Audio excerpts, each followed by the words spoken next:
The chronicler stepped across the threshold, but it was not the entrance to an ordinary house.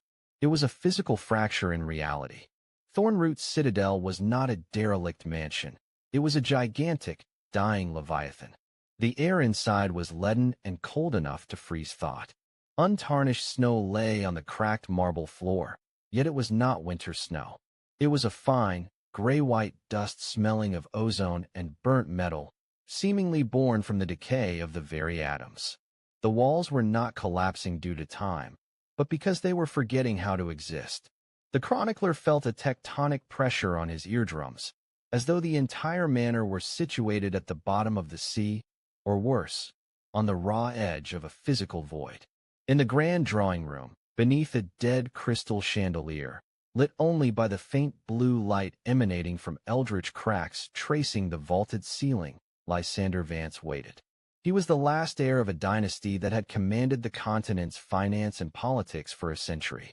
Lysander sat in an old, leather armchair, his frame scholarly yet utterly depleted. His eyes lacked life, but they were not quite dead. They held the gaze of someone who had witnessed the collapse of their private universe, a cold, exhausted serenity. "Welcome, chronicler." Lysander's voice was dry, echoing like rolling gravel. "You are the last person to set foot here before the end. You are perfectly timed for the final confession." The chronicler, who had dedicated his career to hunting down buried horrors, activated his recording device, sensing the small microphone was wholly inadequate to capture the reverberation of destruction surrounding them. "The legends say this place is haunted, Mr. Vance," the chronicler began, striving for professional detachment. Lysander offered a smile that did not reach his eyes. "Haunted? Oh no. A haunting at least suggests a soul left to mourn. Thorne-Root is not haunted. It is an engine, a mechanism of architecture and geometry designed to defy natural law, built upon a site we call the Nexus." He paused, allowing the shocking statement to register. "What is the Nexus?" "It is the thin juncture between our reality and that which lies outside, the abyss." "Do you smell the cold?" "It is not climatological. It is the breath of nullity, leaking through the walls." Thorne-Root was not built to keep the abyss out, but to connect with it. Lysander reached out, gently stroking the surface of an oak table. What was once a solid mass had already begun to turn into a thin, brittle layer of ash beneath his fingertips. "You must understand, the Vance lineage was never inherently gifted or fortunate. We were thieves. We stole time, power, and our very existence.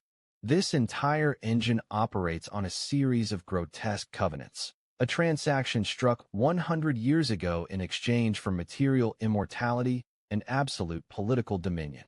Lysander stared straight at the chronicler. "I have done my work. I have severed the engine's main artery. That is why the manor is dissolving around us. The energy source is depleted, and the engine itself is automatically rejecting the reality it stole." "You say you completed your work? You are the last heir. What did you do?" "I became the cleaner. I ended it all." This story is not a justification. It is a warning, a detailed ledger of the true cost of absolute power. You must grasp the balance. Lysander explained the balance. In this universe, every act of stolen energy must be compensated. If the Vance family desired immortality, something else had to die instead. If they wanted unparalleled power, their intrinsic purity had to be annihilated. It is a hideous balance, chronicler. Each generation of Vances enjoyed wealth, fame, and lives stretching across centuries, but in return, we had to continuously fuel the engine with sin and sacrifice, Lysander said, his voice carrying a profound self-disgust. He leaned forward, his breathing already becoming shallower. "I am dying, chronicler. With the collapse of Thorne-Root, my life is finished. But before the dust claims me, you must record it, detailing every clause of the covenant. You must tell humanity that sometimes the price of power is not gold, but the soul, calculated according to a devilish mathematical equation." The chronicler felt less like a journalist and more like a crypt keeper for a secret that was simply too vast, too cold for human comprehension. "Where do I start?"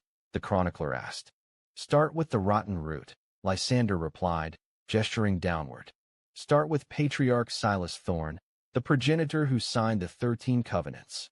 Lysander began the tale with Patriarch Silas Thorne, the damned founder.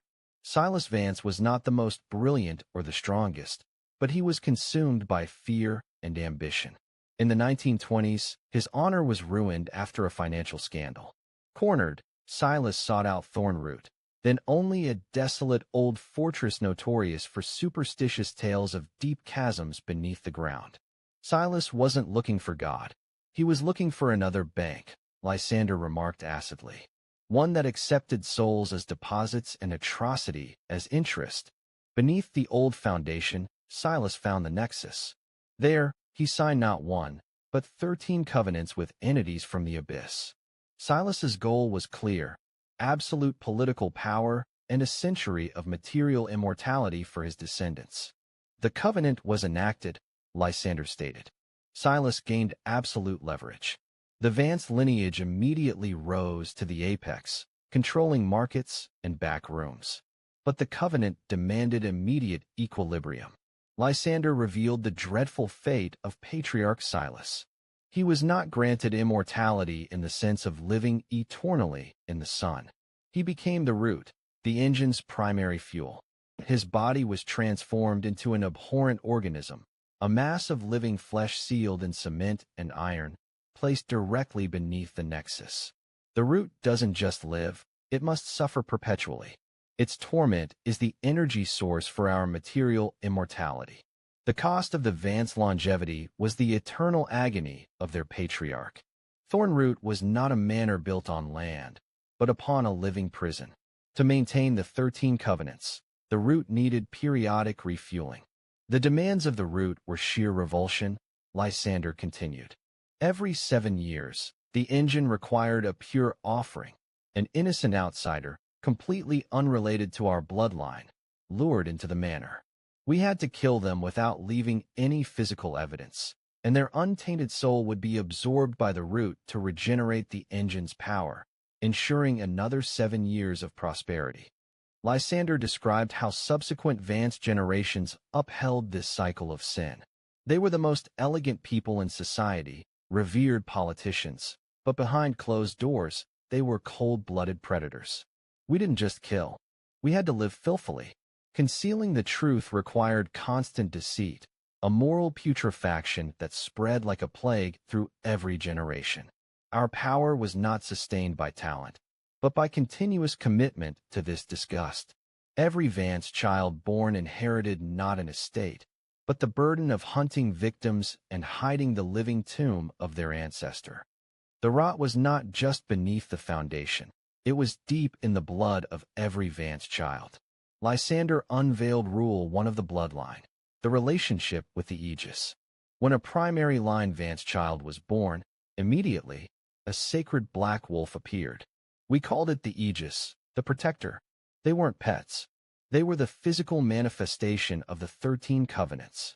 The Aegis's mission was not merely to protect the child from the entities lurking in Thorne-Root, always seeking premature debt collection. The Aegis's true mission was far more terrifying. The Aegis was born to absorb the child's latent moral decay. It was a soul filter. As long as the Aegis lived, the last vestige of pure soul, the capacity for remorse or love, still existed within us. Lysander described his own transformation. He spoke of his Aegis, a majestic, loyal wolf that watched him from infancy, its eyes always holding a deep sadness. The moment the Aegis died was the moment that defined the destiny of every Vance heir. When the maturing Vance child committed their first irreparable sin, usually the first murder to sustain the pure offering or an irreversible act of cruelty, the covenant would be fully sealed. Instantly, the Aegis would die. Lysander closed his eyes. I still remember Aegis's death. It wasn't a normal demise. It was a spiritual annihilation. My wolf convulsed on the stone floor, howling not from physical pain, but because it carried the full burden of my accumulated sin. When it took its last breath, it carried away the last piece of my pure soul, sealing my rotten destiny. He opened his eyes, the gaze hollow. After the death of the Aegis, we became perfect machines. We could still mimic emotions, but we lost the capacity for true remorse, or love, or even genuine joy. We became perfect for our role, sustaining the engine, becoming soulless creatures driven only by power and filthy self-preservation. My Aegis died long ago, chronicler. I have been a walking corpse for decades. The Vance lineage didn't just use outsiders for tribute. They also consumed their own collateral blood. Lysander introduced Rule 2, the surrogate. The covenant was clear. The material immortality of the primary line must be maintained at all costs. If a primary member was severely ill, incurably injured, or needed emergency energy regeneration, a collateral blood sacrifice was required. The surrogate was an utterly innocent child of a secondary line, children of siblings not in the direct inheritance chain. This child had to be sacrificed in a specific ritual to exchange for instantaneous recovery or the granting of material immortality to the endangered primary member. They had to sacrifice the purest among those closest to them, so the covenant would view it as a higher-level self-punishment, Lysander explained. This tragic event was the culmination, the final straw that caused Lysander, even soulless, to decide to destroy the entire line. Alara was my cousin, my uncle's daughter. She was only 10 years old. Alara was the only lingering light in this manor, a girl who loved wild flowers and knew nothing of the horror beneath the foundations. My uncle, my father's brother, was paralyzed after a horrific accident. His condition threatened the stability of the engine. Lysander witnessed the entire event. Alara's parents decided to sacrifice their daughter. They told Alara she was going to sleep early because she was sick. They tricked her into taking a sleeping draft. Her father, my uncle, a man I once respected, a member of parliament, carried his own sleeping daughter into the backyard in the middle of the night. Lysander trembled, though no tears came. They buried Alara alive beneath a barren tree in the garden, still faintly breathing in her deep sleep. The moment that innocent blood touched the root through the soil, my uncle felt it. His body convulsed, and in minutes, he stood up, completely healed. The paralysis vanished, exchanged for Alara's tiny soul being drained to provide the energy. In that moment, Lysander realized the Vance bloodline was not merely cursed. It had chosen corruption, and no hope of redemption remained. Killing the engine, destroying this lineage, was not a crime, but the only truly humane action, the sole way to liberate the next generation of innocent souls. After the Alara incident, Lysander began to plan, not for escape, but for termination.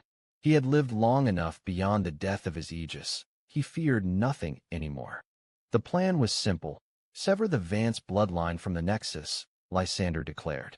If no one bearing the Vance name remained to continue the covenant, the engine would collapse, and the covenants would cease to be effective. He gathered all the remaining relatives, about 20 people, into the sunken chapel, an ancient basement where the sacrificial rituals were usually performed. He lied, saying there was an urgent ceremony needed to stabilize the weakening engine. I locked them in. All of them.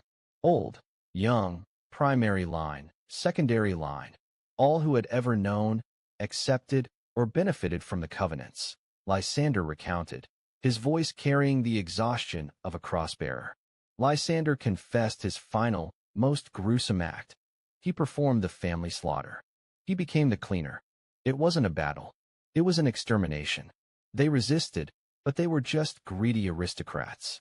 I was the heir groom to do the most dreadful things. I did what I had to do. I spilled my own family's blood onto the chapel floor, ensuring the Vance bloodline was completely severed from the Nexus.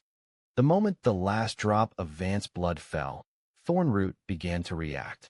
You see this dissolution, chronicler? Lysander pointed to the ceiling. As soon as the covenant was broken, the manor was no longer sustained by dark sorcery. It is undergoing material disintegration. The walls aren't just cracking. They are being torn apart by the entropy they resisted. The cosmic cold is flooding in. The root is dying beneath the foundations. Lysander accepted his death, acknowledging he was the last one to pay the price for 100 years of power and disgust. He was the heir, and also the conclusion. I have done my work. Your mission now is to record the truth. But you must promise me one thing. Lysander fixed his sharp, almost preternatural gaze upon the chronicler. You must not sell this story for money. You are not allowed to reveal my true name or the exact location. If you use this story for profit or disclose the identity of the cleaner, the covenant will shift to the bloodline of the listener. You will become the next heir of Thorne-Root. You will have to provide the pure offerings. You will have to feed the root. Lysander slumped back in the chair, his body beginning to fade like frost. Go now? Let Thorne-Root consume me, and let the truth be the only warning that remains. The floor beneath the chronicler's feet trembled violently. He knew he had only minutes before this engine took him down into the abyss as well. He clutched the recording device, carrying the dreadful truth that had been sealed in the blood of the Vance dynasty. Chronicler, the journalist, a middle-aged man with a worn tape recorder and tired eyes, meticulously recorded the harsh, scraping sounds within Thorne-Root Citadel. The air was leaden, thick with a cold that was not meteorological but a profound, cosmic chill, a depletion of fundamental life energy. Lysander Vance sat across from him, his face gaunt and exhausted. He was no typical brooding aristocrat. He was a dead man telling a story. I invited you here, chronicler, not to tell a ghost story, Lysander began, his voice dry as decaying leaves. Ghosts, at least, possess morality. What resides within Thorne-Root is the coldness of contract and the horror of perpetual energy. He glanced up at the cracked stone ceiling, where fissures formed faster and deeper with every strained breath. Thorne-Root is not an estate, Lysander declared, emphasizing each word. It is the engine, a living architectural system built upon a nexus, a direct threshold to the abyss. We were never masters, we were damned caretakers. Chronicler swallowed hard. Caretakers? What does this machine operate for? To sustain the Vance family's power, wealth, and a century of physical quasi-immortality. In return, it demands balance. An abhorrent balance dictated by the covenants. Lysander withdrew a gold pocket watch, permanently stopped. Death is coming, chronicler.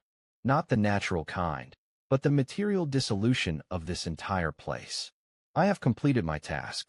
This story is a warning, the final will of the murderer who destroyed his own home. He placed the watch on the table. The metallic clink against the stone was a sharp, final sound. Now, let me tell you about the ancestral sin that began everything. In 1873, Lysander continued, his gaze retreating to a past where one man's collapse sowed 100 years of disaster. Patriarch Silas Thorne, my forefather, was not a great man. He was a failed, ambitious one, his honor ruined after a political scandal that almost evicted the entire lineage from nobility. Silas Thorne could not accept mediocrity or mortality. Cornered, he sought ancient forbidden knowledge. He knew of the nexus beneath the land, a tear in the fabric of reality where physical laws softened. Silas didn't appeal to God or Satan. He appealed to the cold, nameless entities, the energy-starved things that only dwell in the void. Things that possess no ethics, only perfect energetic exchange.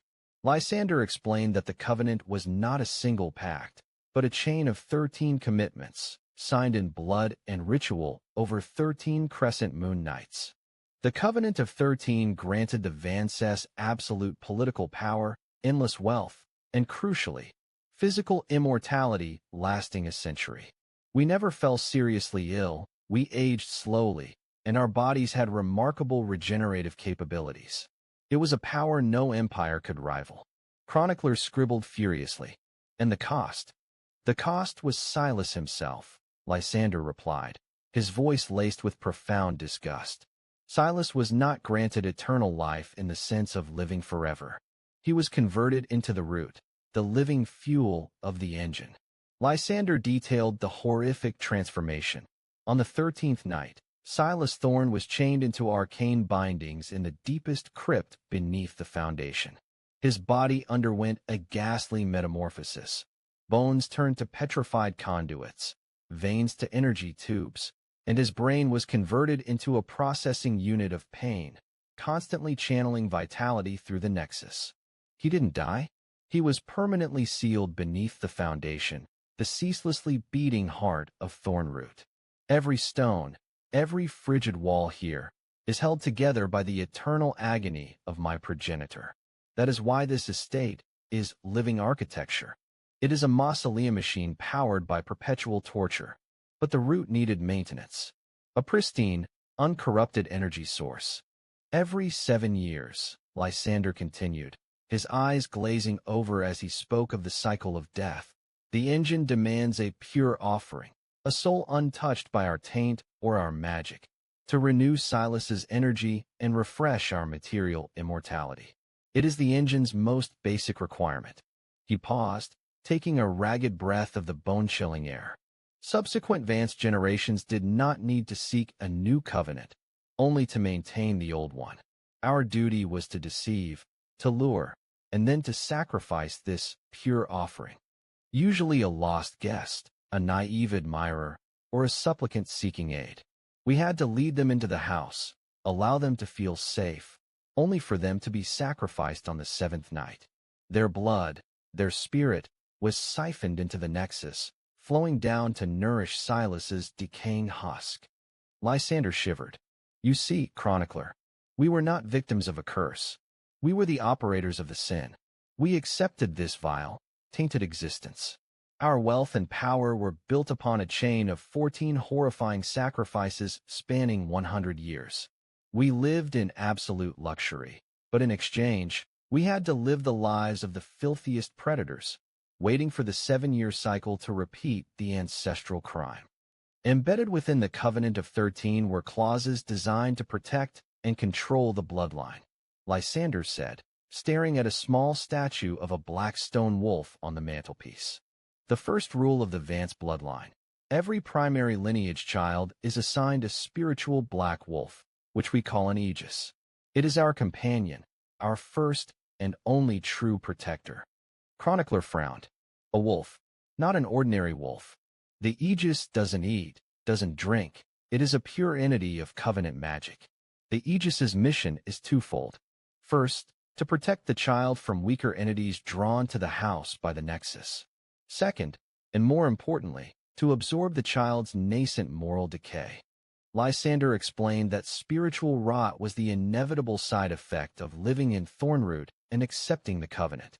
Every lie, every manipulation to maintain the secrecy, every lure of a pure offering polluted the soul.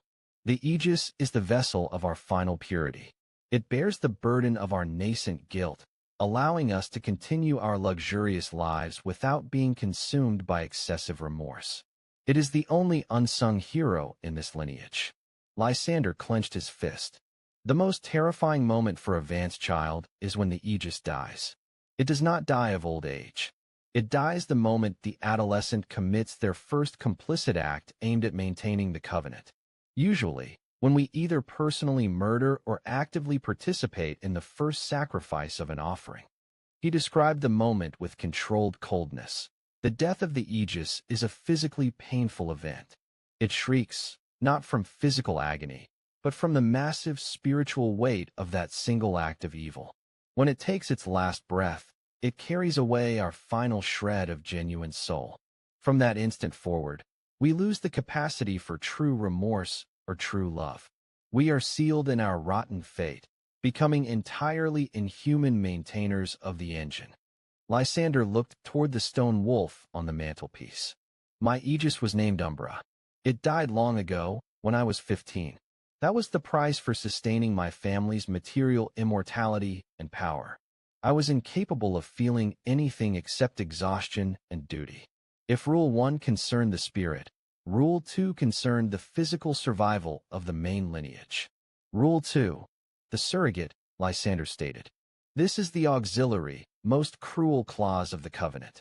If a primary lineage member required complete recovery from injury, or if we needed an instant dose of material immortality outside the 7-year cycle, we were required to sacrifice a collateral lineage child.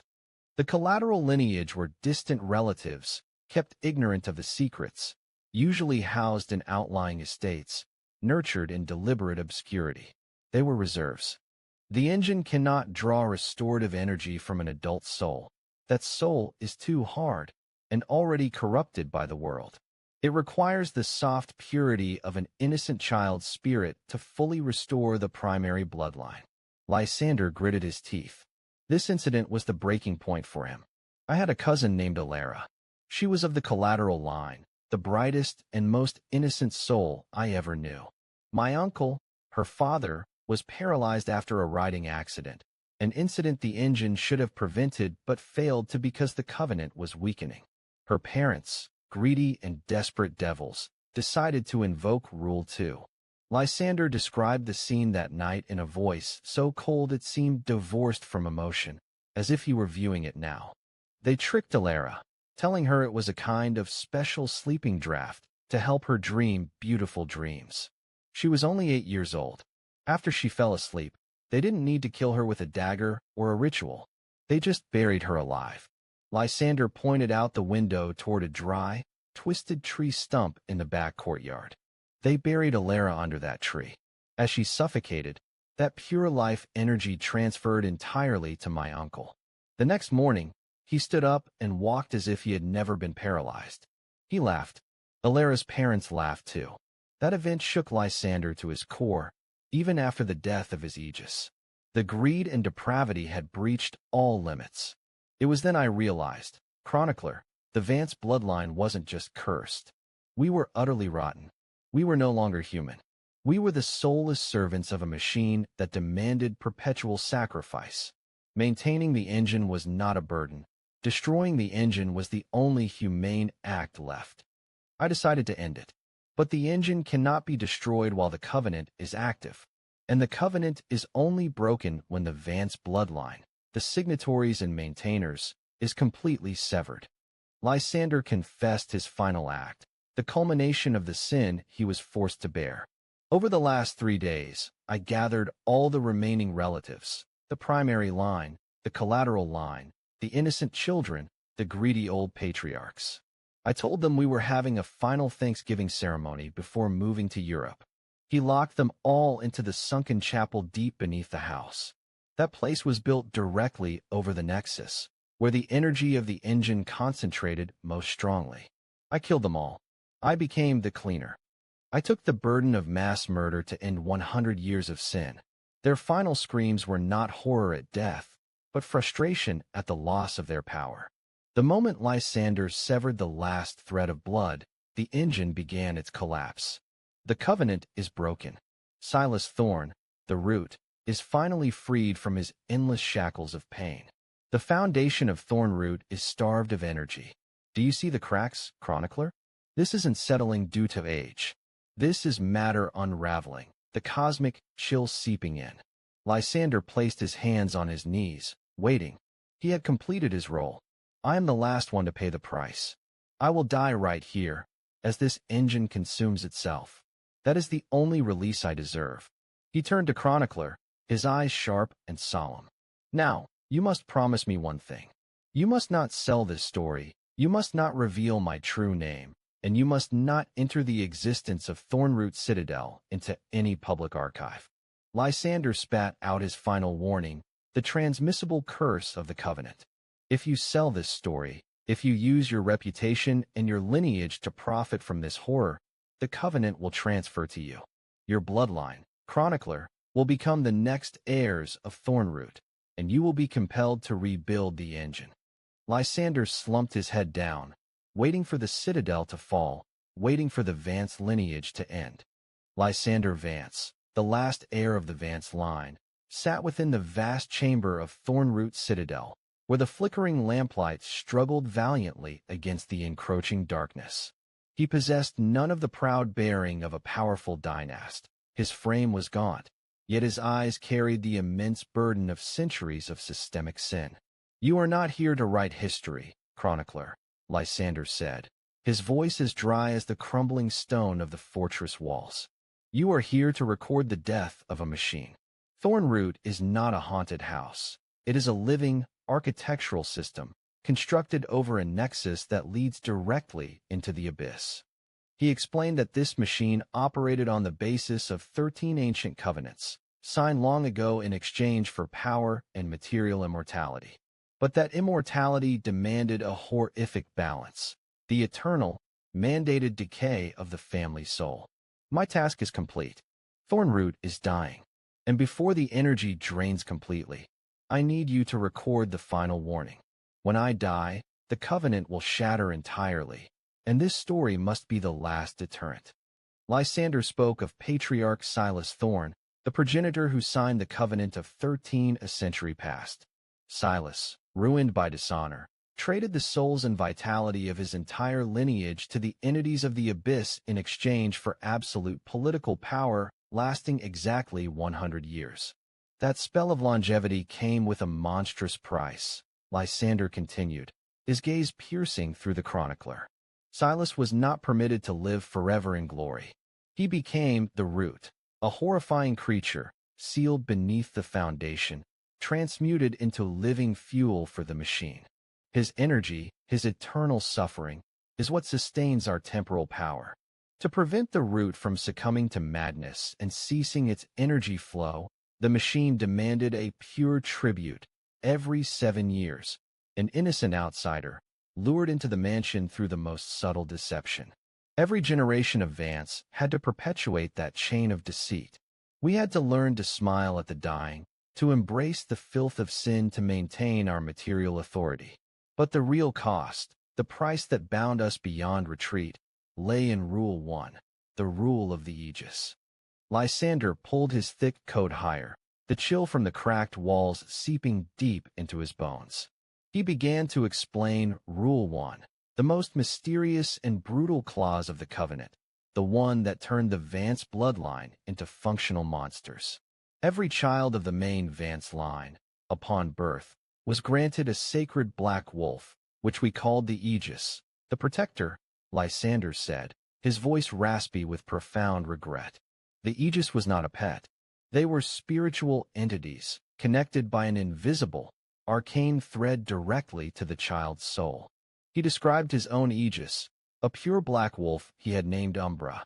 Umbra was walking shadow, always silently trailing him like a physical ghost. It never aged or grew sick. It was the reflection of purity. The Aegis's first duty was to protect our physical body. Within these walls, as the machine drew energy from the abyss, weaker entities or residual energies would leak into the halls. The Aegis warded them off. That is why we grew up relatively safe in what should have been a screaming inferno. Lysander paused, searching for the words to describe the next, more terrifying truth. But that was only the superficial function. The true mission, the brutal intent of the covenant, was to turn the Aegis into the spiritual absorber. The Aegis was born to absorb the nascent moral corruption of the bloodline child, like a sponge soaking up poison. The machine needed us strong, not paralyzed by guilt or regret. We had to commit crimes to maintain the covenant. So, the covenant engineered a safety valve, the Aegis. He explained that as long as the Aegis lived, the Vance child could still feel a sliver of light, a semblance of conscience. The Aegis retained that humanity, allowing the child to develop, to learn, and, crucially, to not be officially sealed as a monster yet. Compassion, empathy, the capacity for pure love, those emotions did not belong to us. They were transferred to the Aegis. We grew up loving our black wolves, and even deluded ourselves that we were good people, because we still had the capacity to weep for an injured bird or feel a slight tremor when our parents discussed the business every 7 years. However, this protection was strictly temporary. Every mainline child had to reach a crucial transition point. The moment they were forced to participate, or at least willfully ignore, the first necessary crime to sustain the machine. For me, it happened when I was 15, during the 14th cycle. My task was not murder, but deception. I was tasked with luring a young history professor who had come here to research the legends of our house. I befriended him, shared fabricated dreams, and then, when he was completely trusting, I led him into a room filled with toxic fumes from the Root, a deadly trap he believed was a secret vault. Lysander closed his eyes. I saw the horror and betrayal in his eyes when he realized the truth. And in that instant, I fulfilled my first covenant. And that was when his Aegis died. I was in the library, trying to wash the smell of the poison from my hands. Umbra, my Aegis, was curled sleeping at my feet as always. Suddenly, it awoke, not with a whimper, but with an internal, terrifying scream. It was no longer a wolf. It became a convulsing mass of black matter. Lysander described the scene with cold anguish. Umbra's body began to shake violently. The veins beneath the black hide began to glow with a burning red light, as if being electrocuted from within by a massive current. It was spiritual overload. All the horror, the remorse that should have crushed my heart, was dumped onto it. Umbra seized, trying to bite the air, as if attempting to throw off my burden. Its cry was not the sound of an animal, but the tearing sound of a soul. In less than a minute, Umbra collapsed, its body rapidly losing mass, as if desiccated or drained of vitality. And then it dissolved. There was no blood, no organs, only a fine layer of black charcoal dust remaining. When the dust settled, I knew, I felt, the last part of me was gone. My only clean piece of soul had been carried away by the Aegis in that terrible death, sealing my putrid destiny forever. From the moment Umbra died, I never felt true regret or love again. I could understand them intellectually, but they never moved me. That is the Covenant's effect, making us cold, efficient managers, completely morally paralyzed. We are not murderers in a frenzy. We are calculating killers without conscience. He sighed, his breath forming a faint mist in the cold air of the room. We Vance generations are ghosts. We were granted 100 years of material immortality, but in exchange, we endure spiritual decay starting in childhood. The death of the Aegis is the signal that the human has died and the monster has been born. And I, Lysander Vance, became one of those monsters long ago. The declaration hung in the air, heavy and absolute. Lysander had operated flawlessly for decades after that transition, managing the political capital and ensuring the septennial tributes continued. He was the perfect, soulless product of the machine. Yet, even a machine can suffer a fatal glitch. When my wife died, she left me a child, Lysander murmured, his eyes glazing over with a phantom emotion. Not a Vance child. Alara. I adopted her before marriage, saving her from the slums of the lower city. She was pure, a warmth I could not feel, but one I needed to observe to remember what I had lost. Alara was his experiment in human decency, a living substitute shadow, cheek bong thave. She was innocent, untainted by the Vance blood, and therefore dangerous. She lived within the Citadel's walls, but the Covenant had not claimed her. The Covenant is due for renewal next week.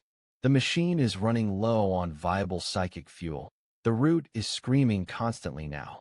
My brothers, those who still breathe, are preparing the final, grand tribute.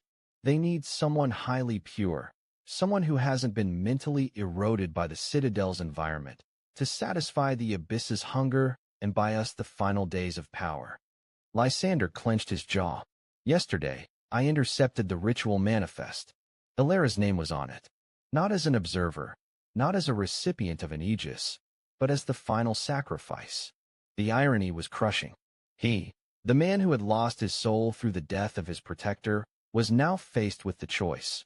Allow the sacrifice of his innocent substitute shadow, thereby ensuring the family's brief survival, or destroy the entire system, even if it meant confirming his own damnation. In that moment, chronicler, something shifted. It wasn't conscience, Umbra took that. It was fury, a cold, surgical rage that they dared to touch the last flicker of decency I had allowed myself to observe. I realized that keeping the Covenant was not just about maintaining power. It was about ensuring endless torment for anyone, Vance or otherwise, who dared to touch this place. The only way to save Alara was to kill Thorne-Root itself. He had spent the last year secretly studying the ancient texts, deciphering the counter-runes etched into the Citadel's foundation, realizing the Covenant could only be broken by extinguishing the entire bloodline in a precise, ritualistic manner, an act of ultimate self-cleansing. I had to become the cleaner. Lysander rose slowly, the sound of his heavy boots echoing unnaturally loudly in the silent hall. He did not look back at the chronicler. My brothers and cousins are gathered in the grand hall, celebrating their imminent victory. They are immortal now, but only while the machine functions. I told them I had a gift. I lied. He did not recount the massacre. The chronicle did not need the details of the violence, only the consequence. Lysander used the very energies of the failing covenant against his own kin. He poisoned the wine with the concentrated essence of the root's pure agony, a substance only he, as the temporary head of house, had access to. The immortality granted by the abyss instantly turned against them, condemning their bodies to the same eternal rot that had consumed their souls. They did not die beautifully. They dissolved into the floorboards, victims of their own greed, the covenant enforcing the ultimate penalty on those who failed to sustain it. He returned to the heart of the citadel, descending into the blackest depths where the physical and spiritual foundations met. The chamber containing Silas Thorne, the root. The root wept tar and venom. I did not kill him, I released him. I activated the self-destruct mechanism, a counter-rune etched into the nexus itself, which requires the death of the current lord and the final, pure release of the fuel source to trigger complete systemic collapse. Lysander held up his hand. A dark, jagged shard of obsidian, humming faintly, was gripped tightly in his palm. It was the physical key to the nexus. I have bought Alara time. She fled this morning, following a secret passage I prepared years ago. She will live, free from the shadow of the Aegis and the tributes. He looked at the chronicler, not with warmth, but with urgent finality. The citadel is now consuming itself. The walls are caving into the nexus. Write this down, chronicler, not as a ghost story, but as a theorem. Power purchased from the void is paid for by the purity of the soul. The price is not the death of the body, but the mandated suicide of the conscience. Lysander stood taller, momentarily regaining the cold authority of a Vance lord. He inserted the obsidian shard deep into his own chest, directly over his heart. This is the last severance. Thorne-Root is finished. Tell the world that the true plague is not the monsters lurking in the shadows, but the cold efficiency of men who willingly kill their own souls for temporal authority. Tell them to fear the covenant. Tell them to fear the silence after the Aegis dies. As the darkness rushed toward him, emanating from the shard now buried in his flesh, Lysander Vance collapsed. The stone floor beneath him shuddered violently, and the last of the lamplight in the citadel sputtered and died.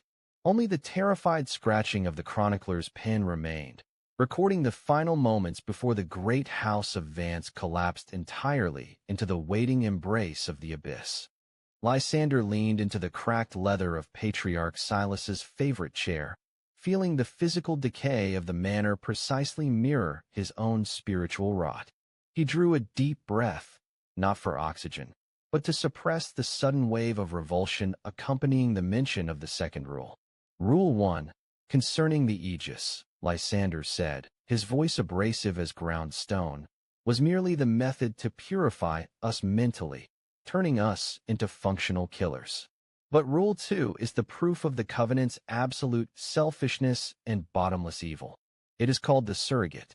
If the first rule required a slow spiritual death to maintain the collective power of the bloodline, the second rule was an immediate physical transaction.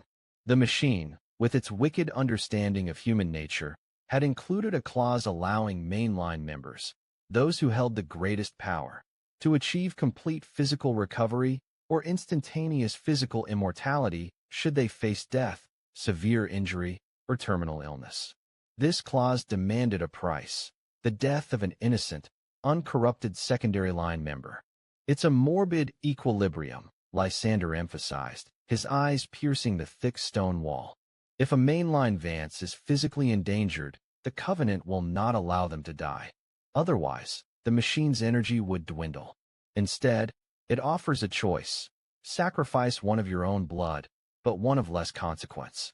A child, a sickly person, or simply an unfortunate secondary line member.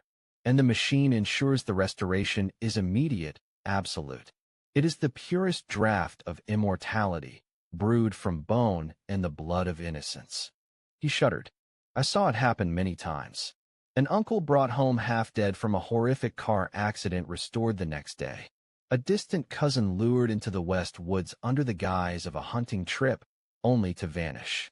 But none was as devastating or definitive as the matter concerning Lysander Vance. She was Lysander's cousin, the daughter of Uncle Caius Vance, a man of significant political influence whose career rested entirely on the material and political stability Thorne-Root provided. Lysander, only 10, was a thin, blonde girl, the only one in the entire estate who still retained an undiluted innocence. She was too young for her aegis to have died. She was not yet a criminal. Lysander loved Thorne-Root, but in a different way, Lysander recalled, his voice tinged with rare sorrow.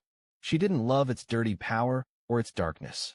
She loved the ancient trees on the grounds, the pale light of the old greenhouse. She was the only light I saw after my aegis departed. She was proof that the Vance bloodline could still produce something pure. Uncle Caius, however, was not so fortunate. At 45, he was afflicted with a rare neurodegenerative disease that was slowly paralyzing him. Caius, who valued control and physical perfection above all else, could not tolerate the idea of living a vegetative life. Aunt Seraphina, his wife, was a woman obsessed with maintaining the family stature. Caius's paralysis threatened not only his life, but their social standing. Lysander witnessed Aunt Seraphina, whom he had always considered a gracious lady, transform into a calculating, frigid creature. She begged. The covenant answered, Lysander said. Complete restoration for Caius, exchanged for Lysander.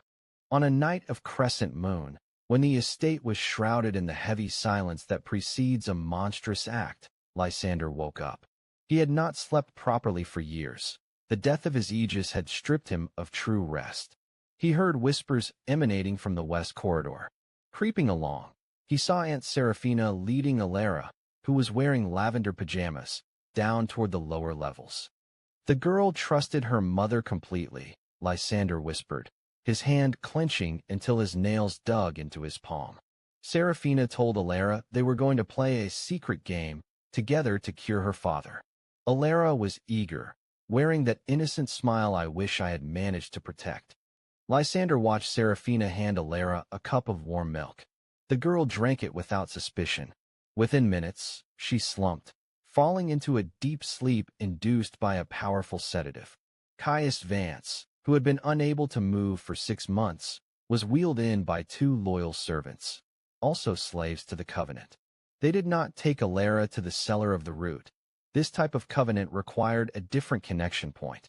They went instead to the back lawn, to a patch of arid ground where a single, ancient oak stood, dead and desiccated for centuries. The arid oak, a convergence point for abandoned souls. They had already dug a shallow hole beneath the tree, Lysander recounted with chilling composure. It wasn't deep, just enough for a 10-year-old child. When Seraphina placed Lysander down, she looked like a porcelain doll. I stood in the shadows, paralyzed. I no longer had an aegis to give me the moral strength to intervene. I was a creature of Thorne-Root, immobilized by the rule I had accepted. Aunt Seraphina kissed her daughter's forehead one last time, a dry, loveless kiss, like a butcher tagging the finest cut of meat. Then, she began filling the hole. Lysander described the sound as the most horrible he had ever heard in his sinful life. The sound of damp earth falling onto thin pajamas, the scraping of the shovel, and the absolute silence from below. They filled the dirt quickly, carefully tamping it down until the ground was level again, unmarked save for the peculiar shape of the dead tree. And then, the miracle happened. Lysander watched Uncle Caius, still sitting in the wheelchair, begin to twitch slightly. Not in pain, but in a powerful energy release.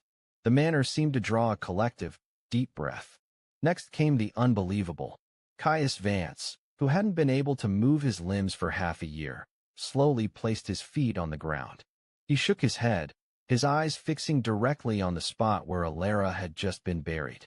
It was not a look of remorse. It was admiration for the power of the covenant. He stood up. utterly flawless. Strength, muscle control, agility, all instantly restored. He took his first steps in months, walking straight toward Aunt Seraphina. They embraced, not in sorrow or regret, but in supreme, selfish relief. "I saw them," Lysander said, his voice now shifted to cold fury. "I saw them celebrating their victory over death and disease, at the expense of their own flesh and blood. They were not forced to do this. They chose to, because they valued Vance's power more than Alara's life." That was the moment Lysander's own spiritual decay peaked, but instead of sinking further into rot, he grasped a terrifying truth. The Vance bloodline could no longer be redeemed. They were not victims of the Covenant. They were its devout worshippers. They would willingly sell anyone, even their own children, just to maintain a luxurious life purchased through filthy immortality. Then, I no longer felt the pain of Alara or the disgust toward Caius and Seraphina. The decay of the Aegis had completed its work, Lysander confessed. Instead, I felt a cold clarity, an inhuman resolution. If the machine thrived on our blood, and if our blood had rotted so completely that it willingly nourished this evil, then the only way to end this torment wasn't escape. It was excision. From that moment, Lysander Vance stopped searching for salvation for his soul. He began planning the systemic annihilation of his family. He would not just be the last heir. He would be the final exterminator. He would become the cleaner. Lysander leaned back in the decaying leather armchair, his eyes no longer reflecting the lamplight, but instead holding a cold, vacant luminescence, as if powered by some drained internal source. When Alara died, I realized Thorne-Root wasn't a tragedy.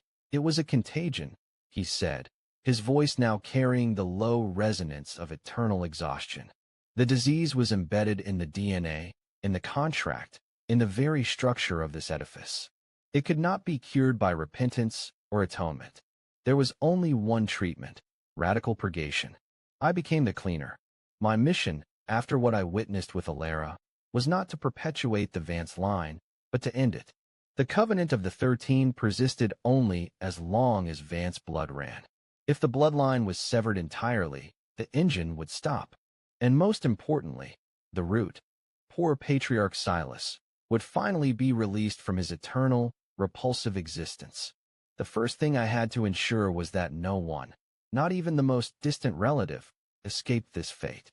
Thorne-Root's disease wasn't genetic, it was contractual. An innocent cousin who had never killed anyone was still a potential conduit for the energy if the contract shifted to them. I had to sever every connection. I planned meticulously. I used my final authority, absolute inheritance, to call a special family gathering under the guise of a centennial memorial at the sunken chapel.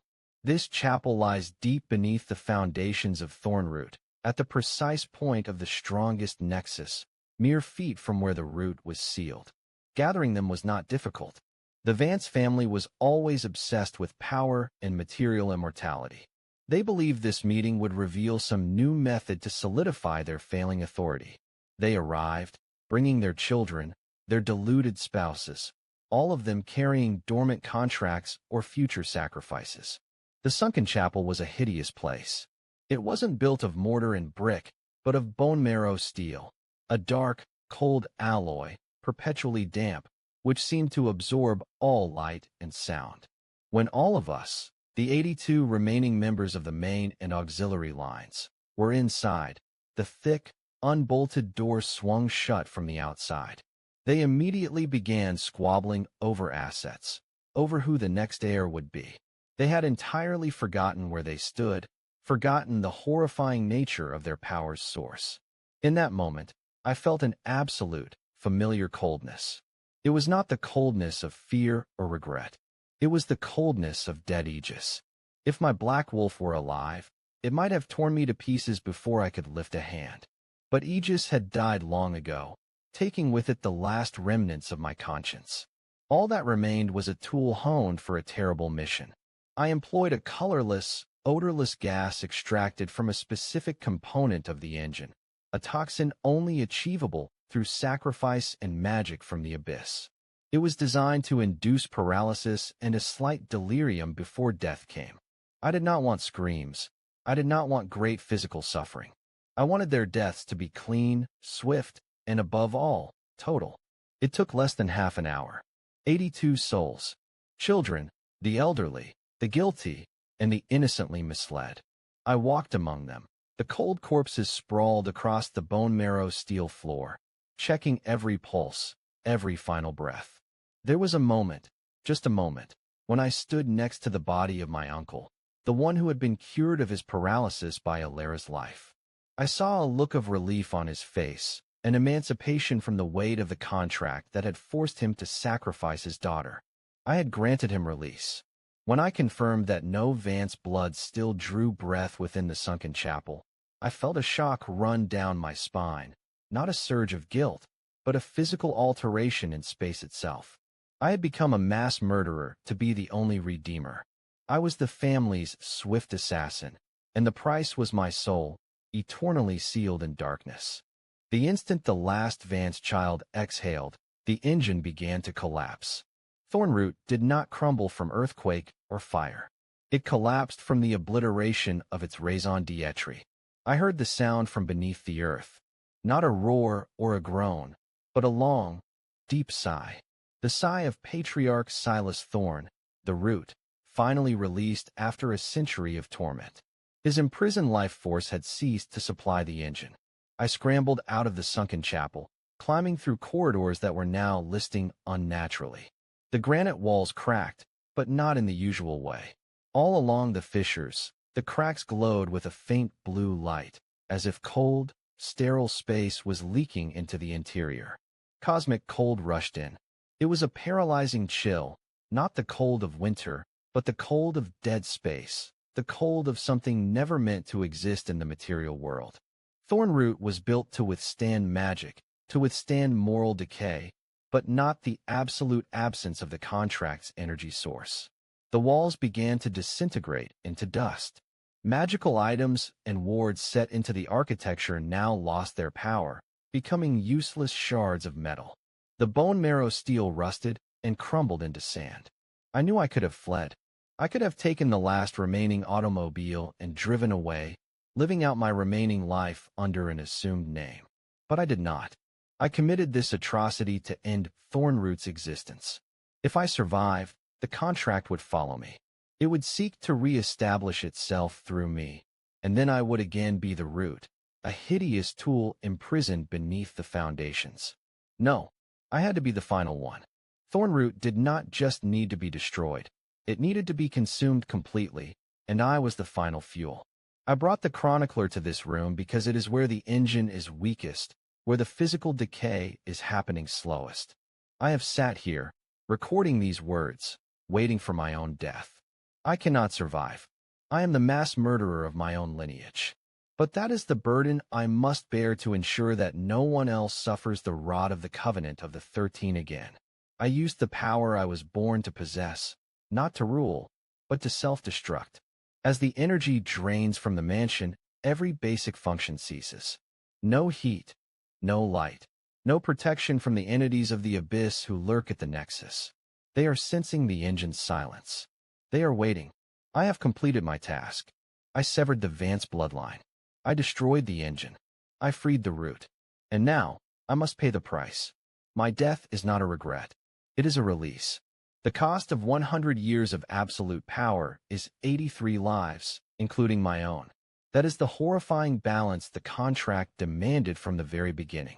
Chronicler, Lysander said, his voice dropping to little more than the hiss of cold air.